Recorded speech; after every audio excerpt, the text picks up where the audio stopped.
It is I, T-Shon Jones, back with season 4.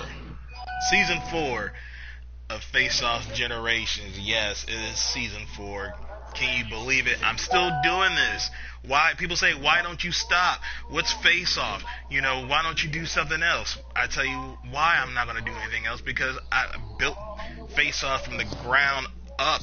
It's been almost, I want to say 5 years. 5 years. 5 years.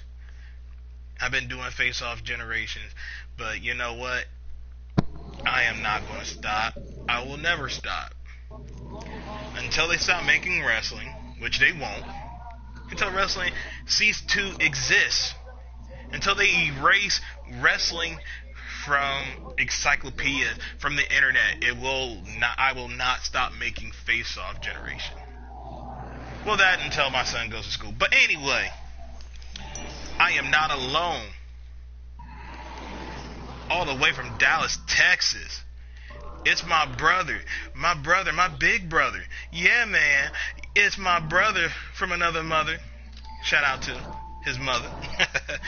Big Red, sir, welcome back yet again. I don't want to say because we ain't going nowhere. We ain't go nowhere because we can't be stopped. It's Face Off for life. You're damn right. You're damn right. Shoot, man. How's your summer been going? Hot as fuck. I know it. Shoot, it's been hot over here, and it's ridiculous, man. I think I probably lost a good 10 pounds just stepping outside, and it's so damn hot. Great. But shoot. You know what? Let me say thank you to everybody who have ever supported Face Off. Past and present. I want to thank all the people who were part of the international tournament and people who were part of any tournament, because y'all make Face Off what it is right now. And I want to say thank you. I also want to say thank you to Bolt House Drinks. They've been helping behind the scenes from last season. Hopefully we'll get more people to jump on with us so we can continue to do this. But until then, we're going to continue to do so. And also, because we're on this channel, please watch TCW, both Brawl and Tuesday Rush. I want to thank everybody who tuned in on that, because Heat Wave pay-per-view was super awesome. If you haven't seen it yet, it's up on my channel. Check it out. You're going to enjoy it. You'll love it. There's a lot of changes up on there. And man, whew, you talk about work on work on work.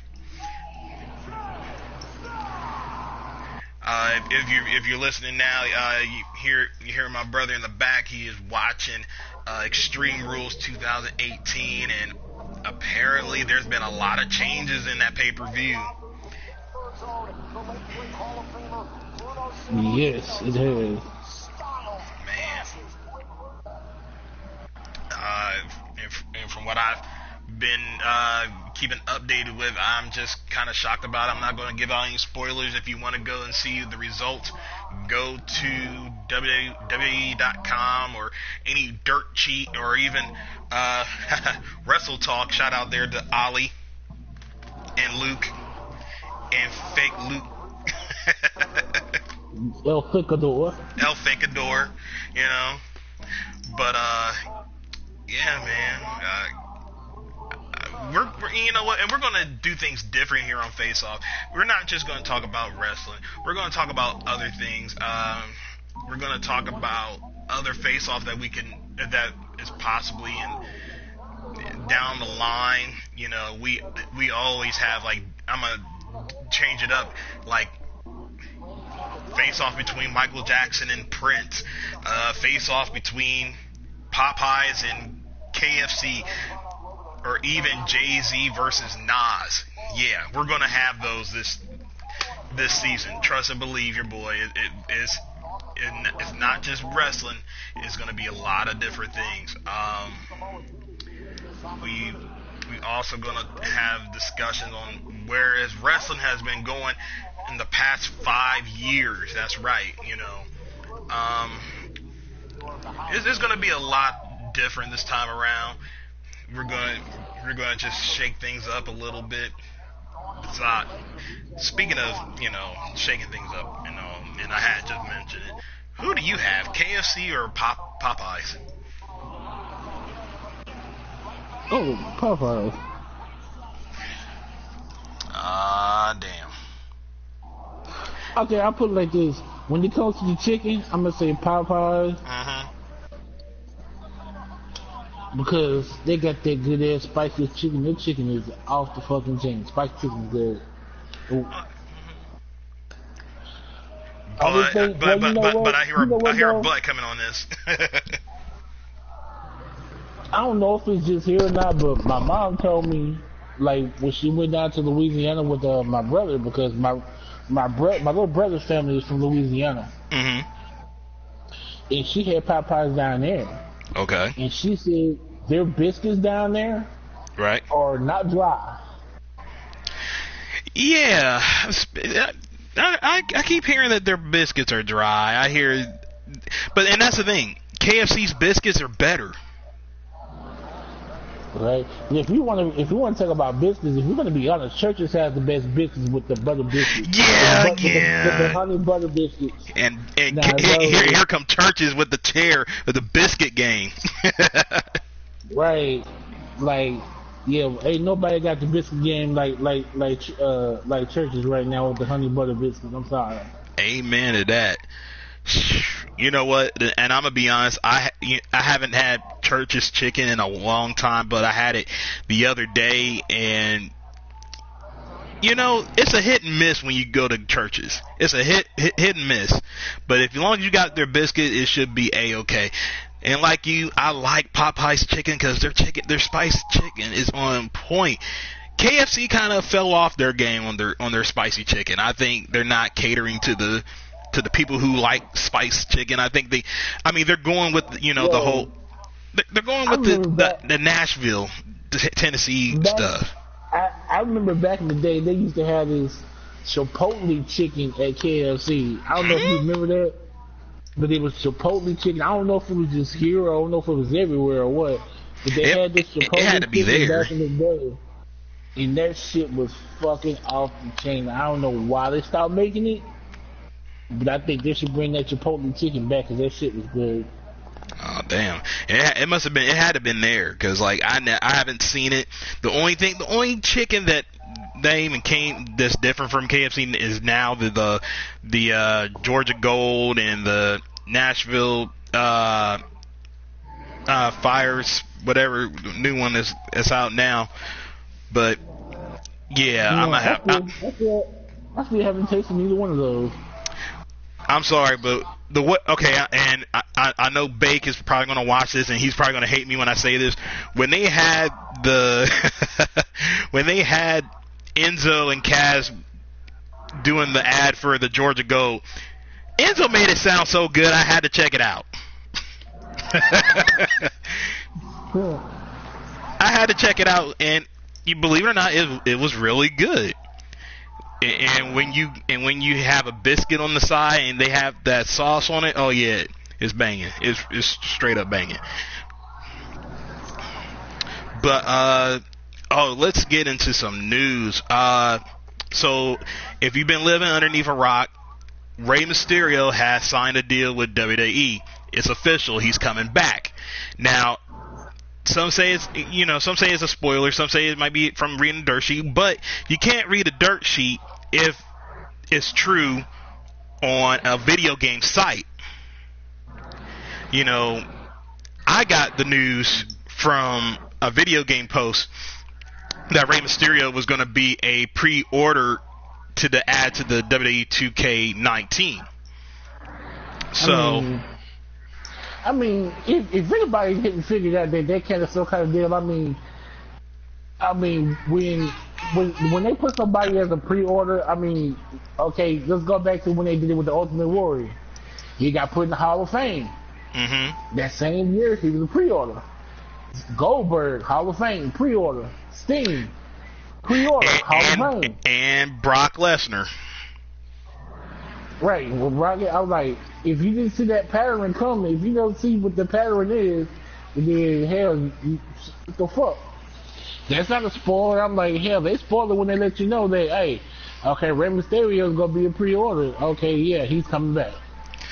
Which now here's the thing. Now with Rey Mysterio coming back to WWE, coming back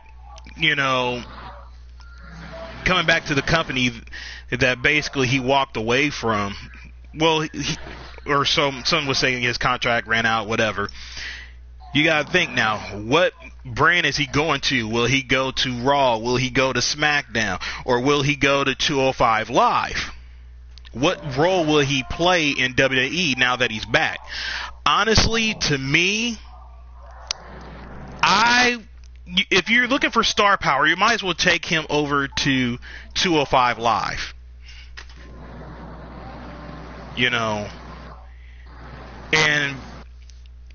And not saying to short him or anything, no pun intended.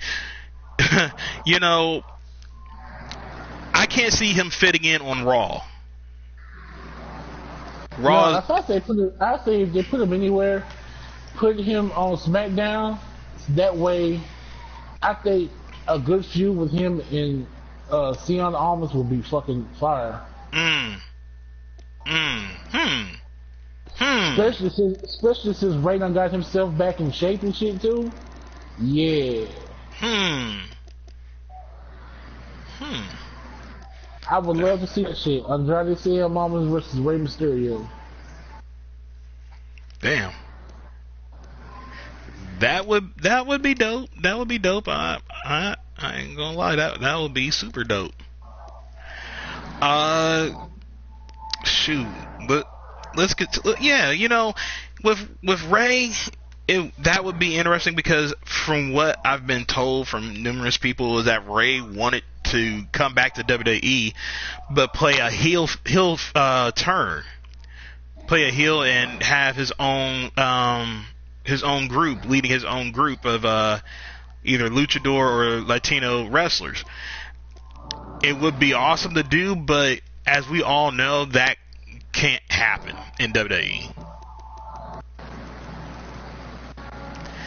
As much as we would love to see, I think that would be dope. It would kind of make up for that stereotype of shit that they did with the Mexicans and shit. Well, shoot. Well, look at what they got now on 205 Live. Lucha House Party. Man, that shit is... I'm just gonna say, that shit is whack. I just, it's terrible.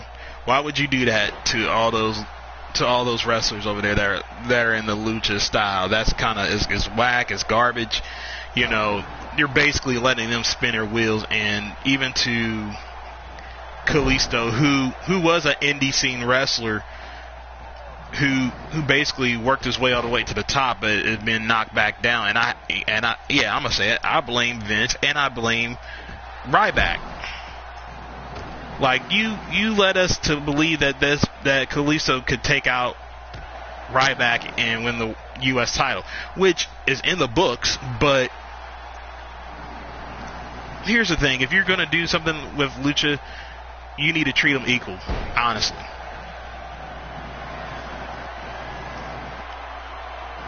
But I'm gonna say, congratulations to Ray, because now to see where he fits in, who he'll like to wrestle first, who would be his first, feud, and don't treat him like Daniel Bryan and let him go up against someone tall like Big Cass who don't have any charisma. That's just me, but no charisma and mediocre in the ring. Right. Now, let's shift things for a bit. Now, we were talking before the show. We talked about how Roman Reigns, that fans should not blame Roman Reigns.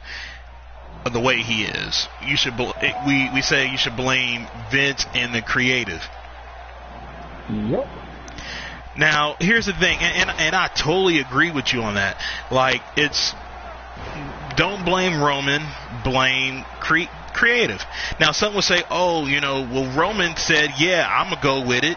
I'll do it. He has a voice behind his decision, too.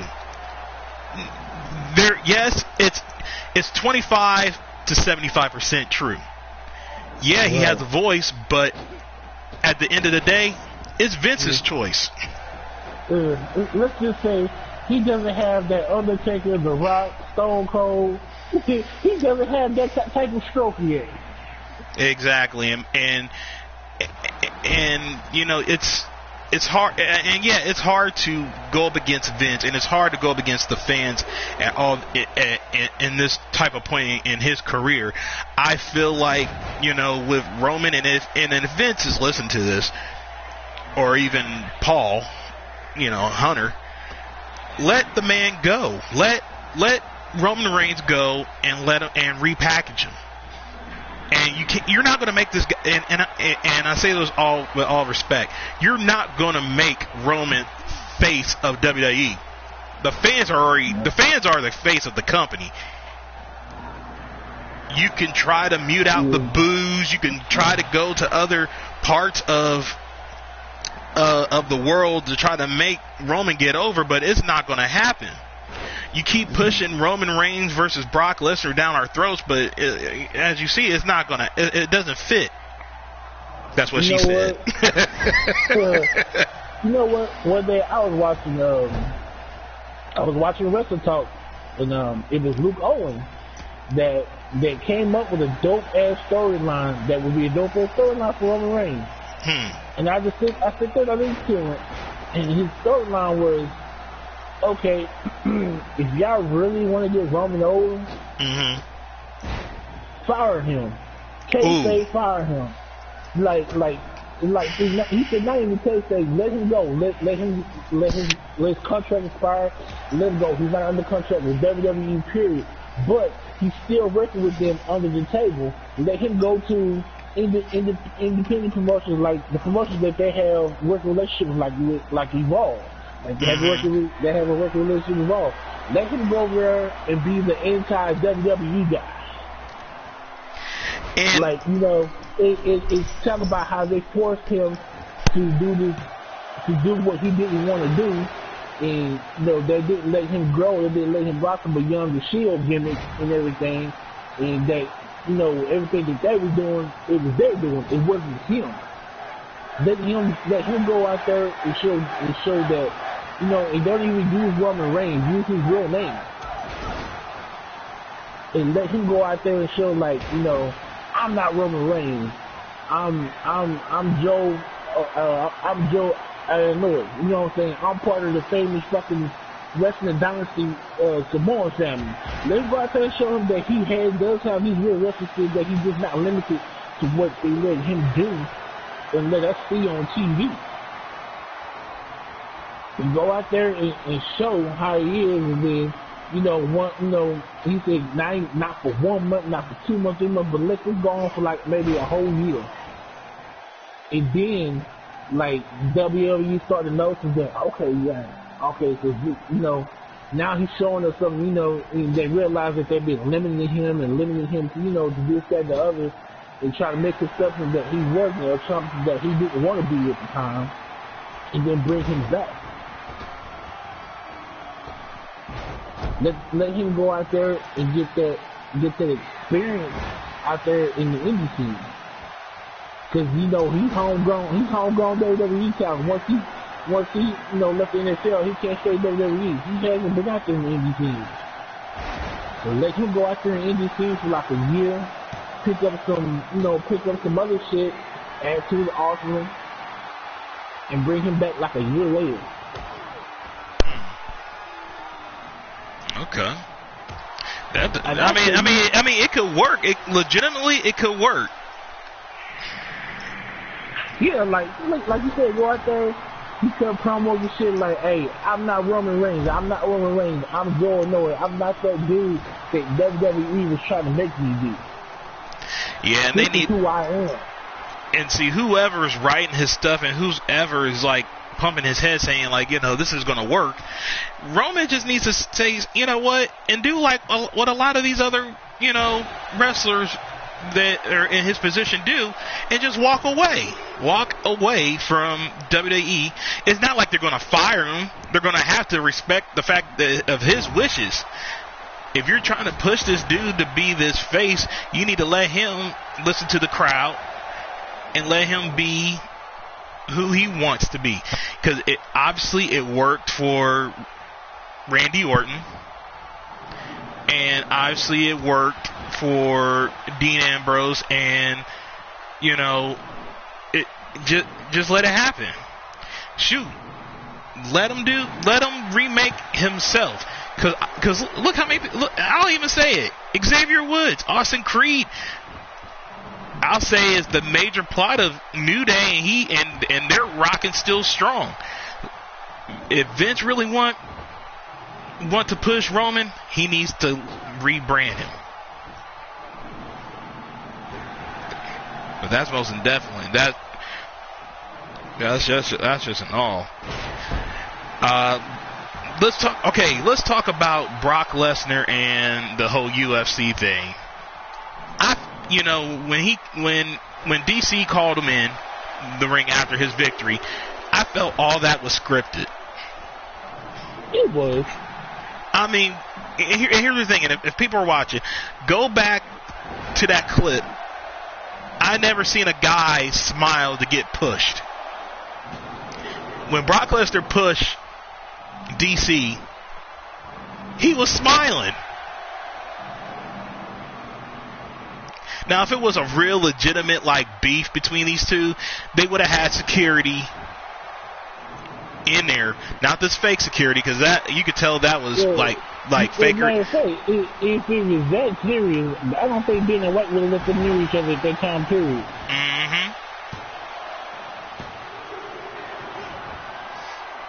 I mean, I'm telling you, that whole thing right there is scripted. It's money. It's like, Mayweather and oh boy, in boxing, forgot his name. But I felt like it's all scripted. It's all money. But here's the sad thing about it is that had more hype than a Roman Reigns promo. Yeah. That's the sad thing. Like it got my attention, but I knew it was scripted. But I don't know. I feel like Brock Lesnar overstayed his welcome in WWE.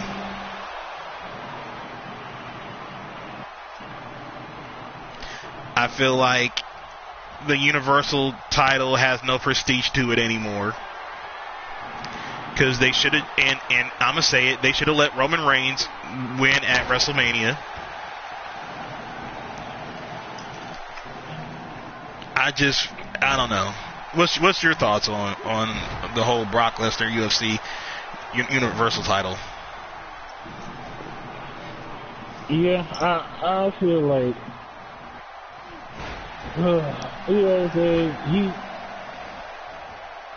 not saying that the champion has to defend the title on every show, he has to be there at every show, but damn, he's rarely fucking there. And he is. Damn, I mean, not like I said, not saying he has to be there every show, but damn, at least one Raw out of a damn month won't hurt. Shoot, I'm like this.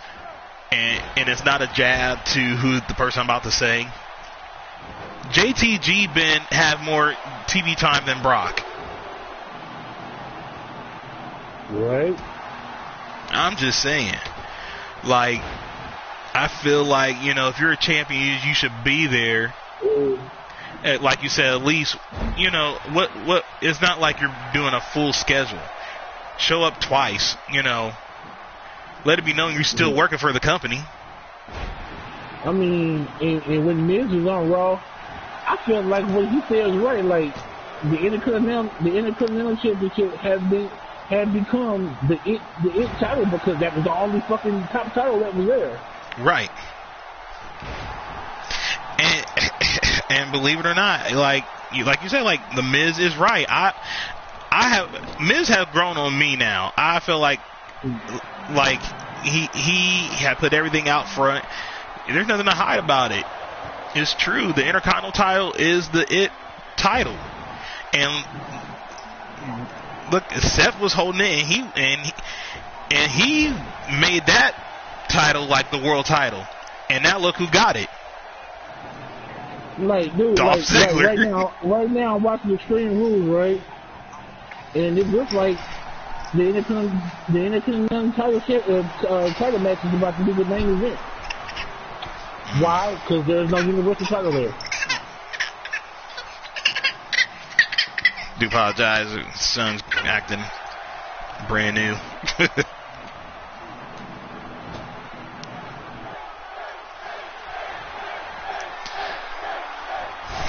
But yeah, it's tough, man, in WWE. But let's shift things from WWE. Let's talk about New Japan.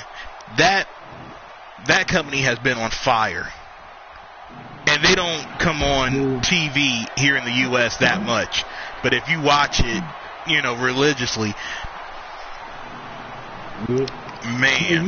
If you got Access TV, they have a weekly program on. They're like on Friday night. I think JR does the commentary. Yes, he does, and he does a good job. He hasn't missed a step.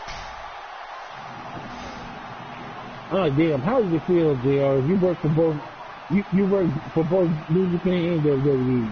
You getting paid two ways, homie. Right, and not only JR is the GOAT of commentary, but you got the GOAT himself, Chris Jericho, over there. Right.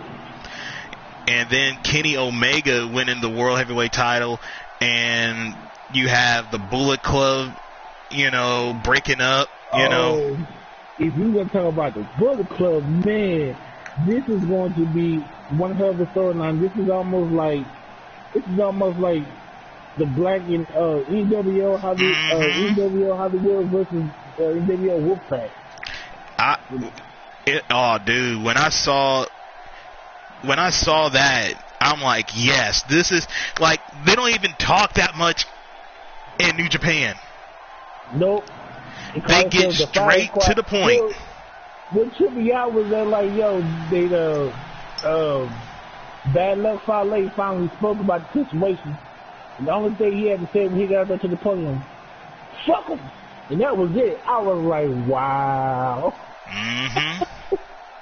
I'm telling you, New Japan is going to take, if not already have taken over the wrestling business. WWE should be running for cover right now. You have one of the hottest stars over there. Like, the only thing that's keeping WWE afloat is AJ Styles. Because if AJ Styles did not come over to WWE, I think WWE would be sinking at this point. Nah, I don't think so. Cause you got a lot of people that don't even watch that are WWE fans. They don't even watch any other promotion. And it's true. And I was one, and I'm not ashamed of it. I was that guy, like to just watch WWE. But if it wasn't for Justin Bake, shout out to Justin Bake out there. Like, I was clueless to what was going on. All I knew was that people from Japan were coming over to WWE. I'm like, what's going on over there? Sure enough, Japan is blowing up. They even got guys from TNA jumping over to New Japan and making a name for himself. Yep. And like most what people say, it's a money game for those who come to WWE. They looking for money, and that's about it. Where New Japan, if you just like wrestling, period, you're gonna go there.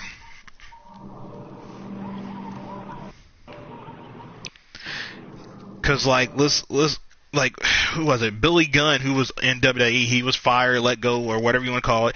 He could have went to TNA or Ring of Honor. No, he went to Japan.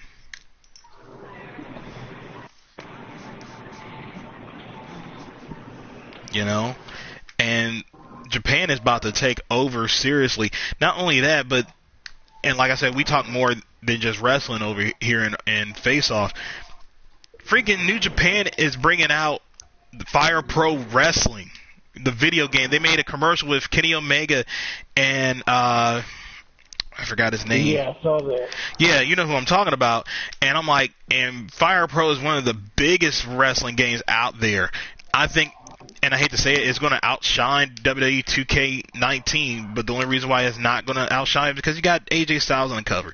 But Japan is killing it. New Japan Wrestling is killing it. And I'm gonna say this for real. Don't you let Xavier Woods' contract expire.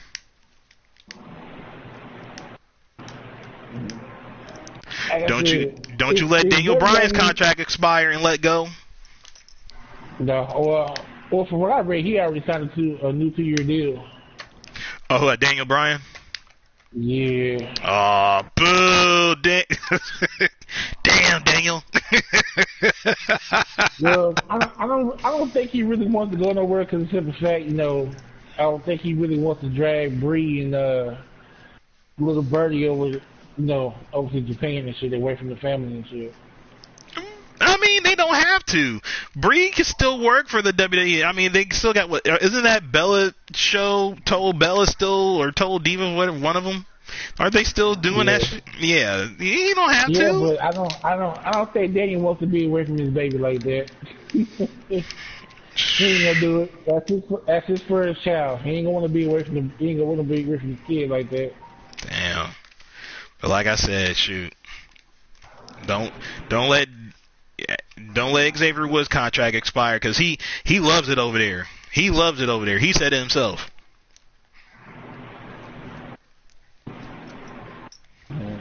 Like I said, if WWE smart, they go ahead and open up the line of communication to get a working relationship with New Japan. They need to. I mean, they already got Chris Jericho there. Shit, so why not? Let him be the GOAT, let him be the mediator between that shit. It's crazy. Absolutely, yeah.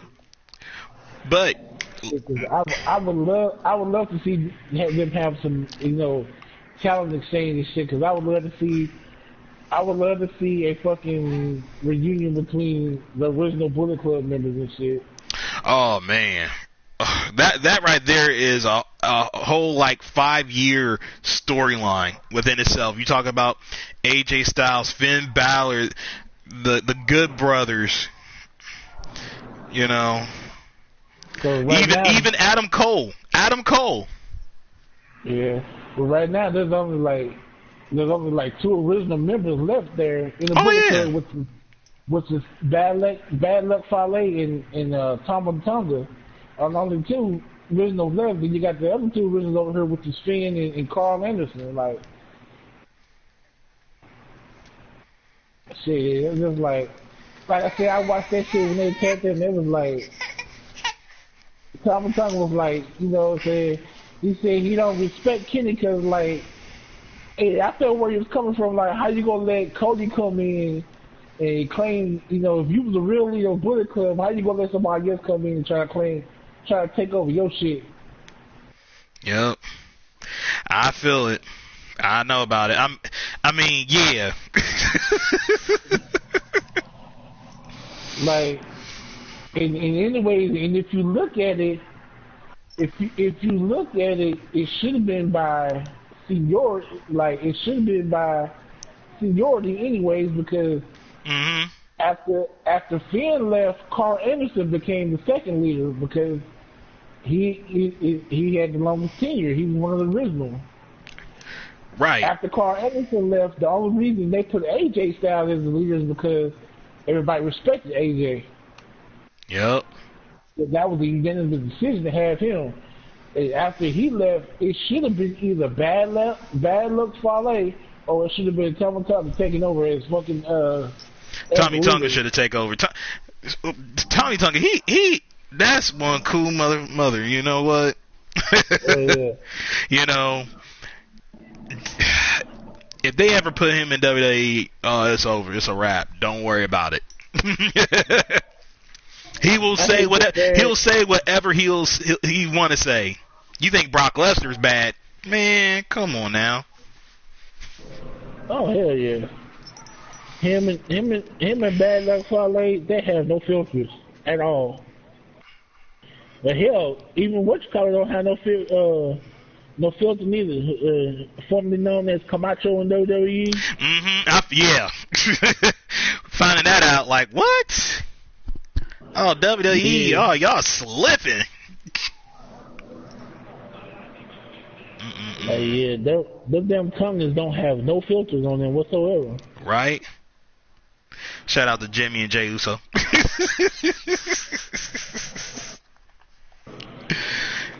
Well, yeah, because even though Camacho and them, even though they're tongues, they still consider them part of the Anoa'i family too. Right. So they're tied into them too. Crazy. But yeah, man. New Japan is on some new. But you know what? But let's jump into this face-off real quick before we go any further. Let's start with this first match. Lio Rush versus Petey Williams, like early NWA TNA. Who you got on this one? Ooh, damn. Okay, which one Lio Rush are we talking about? Are we talking about Lio Rush now or Indie Lio Rush? I'm gonna go with Indie. Because even though Petey was in TNA, he was still considered indie too. I mean, because either way, you see Lio Rush live, that motherfucker is quick.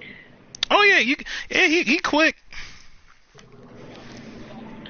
I don't know, that would be a good match. Petey versus Lio, that would be a damn good match right there. Damn, that's a hard one. But you know what? I might have to give the advantage to P because he's a little bit more experienced than Lio. Even back then.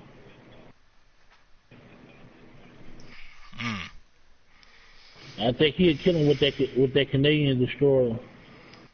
Yeah, I may have to go with P myself because, you know, I know little of Lio Rush, but as when I see him in the ring, as a recent, I'm gonna have to say he'll overdo it in his speed. He'll get too cocky, and Petey's gonna end up hitting him with that Canadian destroyer.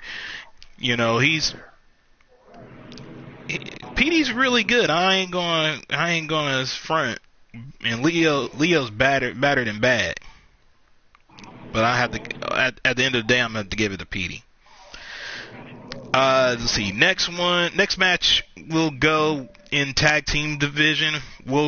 It's Zack Sabre and Marty Scurll versus Bryan Danielson and Pete Dunne.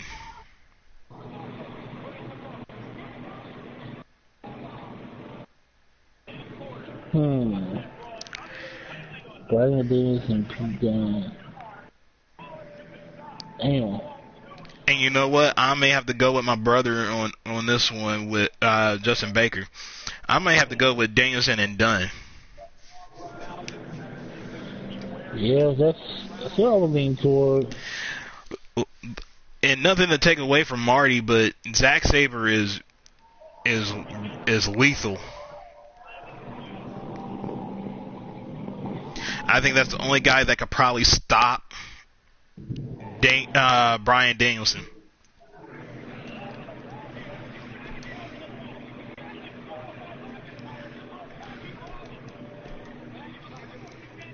Who you got? I know you over there thinking. Yeah, I'm going to go with Pete Dunne and Danielson. All right. Next match, it's gonna be Minoru Suzuki versus Samoa Joe. Ooh. Yeah. You talk about a wrestling match. Man, two hard hitters. Good lord.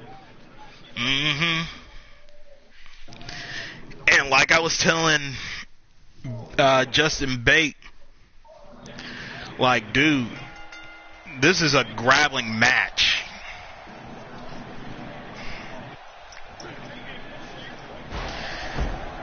And I may have to go Suzuki. You know what? And there's no loser in this match. Because Suzuki, he's hitting 50 and he's still hanging with the young bucks. And I'm not talking about the tag team. I'm talking about young guys in the ring. Samoa Joe, I will say he's more the heavy hitter in this one.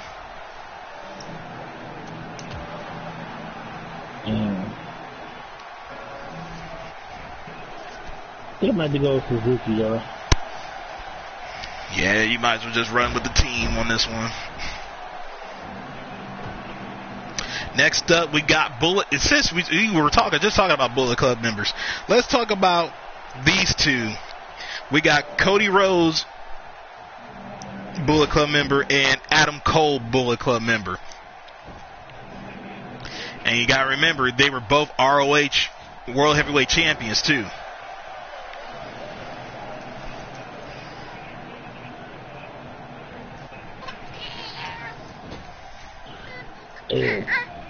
Well. Uh-oh. Who's that? Who do you think it is? It's everyone's favorite fat-ass version of James E. Cornette. Oh my God. Doug Barry, how'd you get in here? You didn't make it private. Hell, that's cool. Even, the more the merrier. Shit. I mean, oops, sorry. This is PG. Totally forgot. Man, Doug. It's been a while, hasn't it? Oh yeah, and what a surprise on the first episode of Faceoff season 4. Man, we were just going into our next match. Cody Rhodes of the Bullet Club and Adam Cole, Bullet Club member. Whoever came up with this match needs to get a bullet. Oh, come on. I read that in the nicest way possible. Which was also the meanest way possible. Oh, man. Well, I think I'm gonna have to give it. I'm gonna have to give it to Cody on this one. Ooh. Because for the simple fact, this will be Adam Cole's exit. This is when the rest of the Bullet Club will turn on him and kick his ass out. Dang. I'm thinking. You know what? I may have to go opposite on you. I may have to give it to Adam Cole. I'm gonna say this. He's more the veteran in this one. Yeah, Cody's hung is more ruthless, but the veteran in him definitely has his number for Cody. I'm gonna go with Cody, but here's my reason. Both of them may have been in the Bullet Club, but I know more of Cody Rhodes' involvement in the Bullet Club. Can anybody really name anything of importance that Adam Cole did in the Bullet Club, excluding the fact it got him another world title run? Got me. I don't know. He wasn't in the Bullet Club very long. Shit, because he had got his offer from WWE, so he wasn't there very long. All He was right. not. All right. Well, let's go to this match here, which is being played right now. We have Shinsuke Nakamura, and we're talking about the New Japan version, not WWE, New Japan version, versus Aleister Black, NXT champion.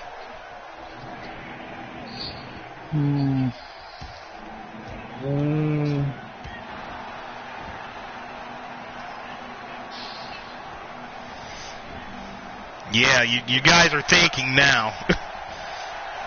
Yeah, I don't know. I might have to go with New Japan, Shinsuke.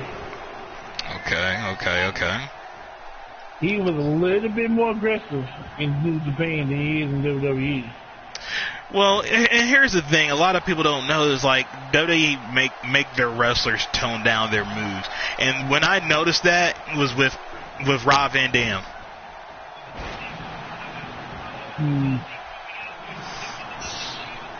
I'm going to have to go with Nakamura as well, just because I know what Black can do outside of NXT, but because you said it's the NXT version, he's probably hampered down a bit, so Nakamura's going to be able to pick him off because Nakamura's going to be his New Japan style. Which is pretty much, hello, I'm Japanese, go fuck yourself. Okay, so here's the thing. Now, if it wasn't Aleister Black NXT and it was Aleister Black, the indie wrestler, versus Nakamura New Japan, would your decision be any different? My decision probably would, just because I've seen what he's done outside of NXT to know he could win the match if it's his independent version. But because it's his NXT one, and like you said, WWE hampers their guys down for who they get it from the indies or overseas, he'd be hampered down. Nakamura would be able to capitalize on that. Well, you know what? I'll do you one better, because I'll say it. If it's different, than the NXT and Aleister Black and Nakamura, I'll actually still choose Nakamura. You know what though? They don't in the NXT, they don't water them down as much as they do on the main roster. Cause Triple H kind of gives them that room to work. That is true. Well, right here, they just show that Aleister Black pick up the victory here, and yeah, it's 2K17. So what? I'm getting 19 this year's.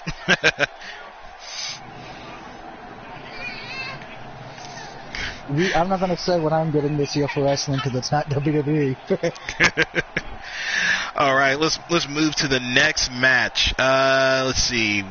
We did that match. We did that match. Okay. Let's go to this match. Kenny Omega versus Seth Rollins. Oh man. That's one of my dream matches right there. And both are champions. So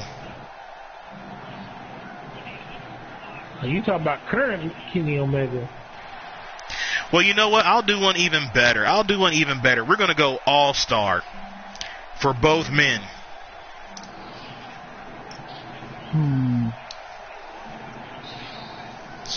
The cleaner versus the architect.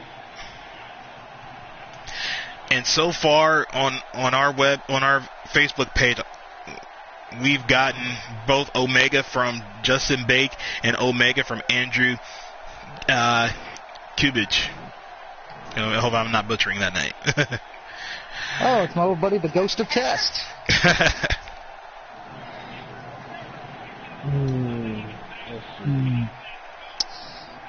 I'm going to have to go with the cleaner. Okay. Give me a reason. Give me a reason why I should pick Omega. Here's the thing. It is the All-Star versions, but if you take a look at them individually, Seth, why he's been a great Intercontinental Champion. His run with the WWE title was okay at best, and that's me being polite. Where if you look at the cleaner, he really hasn't had a bad streak of storylines the last few years. Where Seth, storyline-wise, he's had a bad few ones. Of course, that injury did leave him out for a while as well. So all Kenny would have to do is target that leg, beat it down enough, and then, Architect's going to have to tap to the cleaner. I say it will be a submission victory, no less, as well. Oh, damn. You know what? I don't agree with Doug a lot, but yeah, I'm going to have to go with Doug on this one. That knee would be a target. And see, and that's the thing that I don't. You know what? As much as the injuries could play a factor in all this, you have to think Seth. And it's an all-star. He's an opportunist too, just like Edge. If he spots an open, but you know what though? He's not as dirty as Edge was. Edge was fucking dirty. Edge was grimy. Edge was grimy dirty. Oh, okay. Edge would not only take your title, Edge would then take your wife. Ooh. Just ask Matt Hardy. Ooh. Get up, Matt. just ask Beth Phoenix ex-boyfriend. Oh wow. Really? Right. Damn. Really? We're gonna bring out the dirty laundry. Well, it's not dirty anymore. Dude, that laundry's been so dirty. The Japanese jai cleaners at Nakamura and says, "Sorry, we no cleaning." That's so mean. That's so mean. All right. I'm not Mr. Nice Guy. Of course not. But that's the. Those are the cards. I say, like I always say, go vote, debate, repeat. We're gonna have more face-offs episodes coming your way. Like I said, this is episode 1, season 4, and I'm glad to be doing it again. Before we go, please go check out TCW, both Brawl and Tuesday Rush. If you haven't seen the pay-per-view Heatwave, go check it out. It's awesome. And even the past pay-per-views, Overload and Summertime Bash. But anything else before we get out of here, Big Red? Yo, go check out Extreme Rules. This match is awesome. WWE, I want my check. Oh, man. Anything, Doug? Well, I don't like to self-promote, but in this case I will. This coming Wednesday I will be doing, for the first time in 4 years, a pay-per-view prediction show. Oh, okay. For Slammiversary. If you think I'm doing one for WWE, you can go yourself. Oh, there you go. There you go. You can do one for WWE. The pay-per-view tonight. Well, I'm not. Well, somebody's asked me why I do one for SummerSlam, and I'm like, I'd rather watch the Cleveland Browns or the Cleveland Cavaliers without LeBron James. And that'll be another episode that we're going to be talking about later. But thank you all for tuning in. Signing off. We will see you in a bit for early taping of TCW Rush. And as always, peace.